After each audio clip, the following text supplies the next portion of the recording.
morning.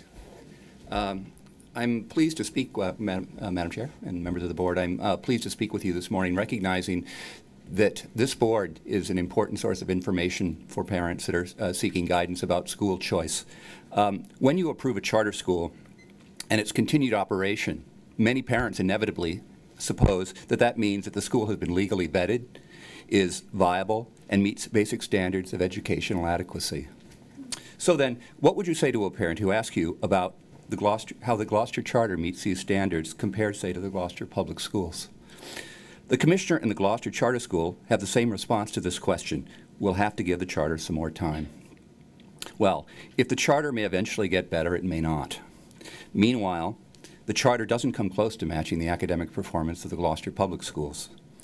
The parent asking you this question is facing a decision about their child's education today, not eventually. Is there evidence that the charter school board and staff are set to turn the school around? Listen to the report of the CSO's site visit team, which many of you, I hope you've all seen. Quote, site visitors did not see evidence of differentiation used as an instructional technique. Quote, site visitors only observed arts integration in approximately a quarter of classes, and this is the reason for the school's existence. Quote, the school's educational program has not developed in a manner consistent with the vision presented in the charter application. Quote, site visitors viewed curriculum documentation and found no evidence of mass curriculum framework standards or essential questions. In about half the classrooms, quote, transitions between activities were slow, teachers had to repeat instructions or did not effectively check on student learning. In 2 classrooms, instruction was considered to be ineffective due to teacher inability to manage the classroom and provide productive activities for their students, end quote. MCAS results you've heard about already summarize the cumulative effect of these problems. Poor ELA results, math even worse.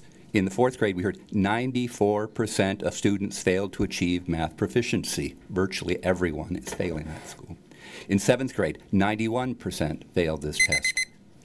This is the usual performance of a new charter school about to turn the corner? The charter board suggested this failing school performance results from getting students who had struggled in school, not from deficiencies in their educational program. But the student growth percentile scores tell us otherwise. As you know, the scores compare student performance against their peer groups from the year before. On that measure, as was mentioned before, the charter school is the 14th lowest among the 1,700 schools in the state of Massachusetts.